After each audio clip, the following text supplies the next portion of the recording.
ಹಾಸನ ತಾಲೂಕು ಶಾಂತಿಗ್ರಾಮದ ಬಳಿ ಏನು ಬಸ್ ದುರಂತ ಆಯಿತು. ಬಸ್ನ ಚಾಲಕನಾದಂಥ ಜಲೀಲ್ ನಮ್ಮ ಮುಂದಿಗಿರೋದು. ಜಲೀಲ್ಗೆ ಮಾತಾಡ್ತಾ ಹೋಗ್ತೀನಿ. ಜಲೀಲ್, ನೀವು ಮಂಗಳೂರಿಂದ ಏನು ಬೆಂಗಳೂರು ಕಡೆ ಹೊರಟಿದ್ರಿ, ಈ ಘಟನೆ ನಡೆದಾಗ ನಿಮ್ಗೆ ಏನು ಅನ್ನಿಸ್ತು? ನಮಗೆ ತುಂಬ ಟೈರ್ ಹೊಡೆದು ಬ್ಲಾಸ್ಟ್ ಆಗೋದು ಇದ್ದದೆ ಗಾಡಿಯಲ್ಲಿ. ಆದರೆ ಬೆಂಕಿ ಇದಾಗುವಾಗ ನಮಗೆ ಸ್ವಲ್ಪ ಹೆದರಿಕೆ ಆಗ್ತದೆ. ಆಮೇಲೆ ಎಲ್ಲ ನಮ್ಮ ಇವರು ಕಂಡಕ್ಟರ್ ಅವರನ್ನು ಕರೆದಾಗ ಅವನು ಹೋಗಿ ನೋಡುವಾಗ ಎಲ್ಲ ಬೆಂಕಿ ಉರಿತಾ ಇತ್ತು. ಆಮೇಲೆ ಎಲ್ಲ ಪ್ಯಾಸೆಂಜರ್ಗಳನ್ನು ಎಬ್ಬಿಸಿ, ನಾವು 36 ಪ್ಯಾಸೆಂಜರ್ಗಳನ್ನು ಎಬ್ಬಿಸಿ, ಮಕ್ಕಳು, ವಯಸ್ಸಾದವರು ಎಲ್ಲರೂ ಇದ್ದರು.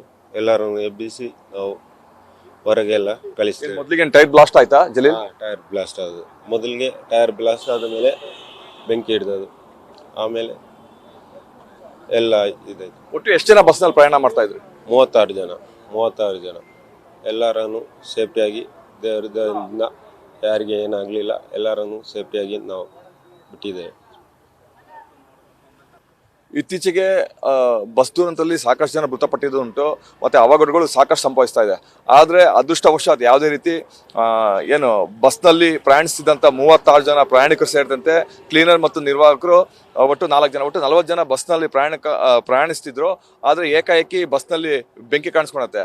ಆದರೆ ಚಾಲಕನ ಸಮಯ ಪ್ರಜ್ಞೆಯಿಂದ ಯಾವುದೇ ರೀತಿ ಪ್ರಯಾಣಿಕರಿಗೆ ತೊಂದರೆ ಆಗಿಲ್ಲ. ಕ್ಯಾಮ್ರಾಮನ್ ಪ್ರವೀಣ್ ಜೊತೆ ಕಿರಣ್, ನ್ಯೂಸ್ ಫಾರ್ ಶಾಂತಿಗ್ರಾಮ.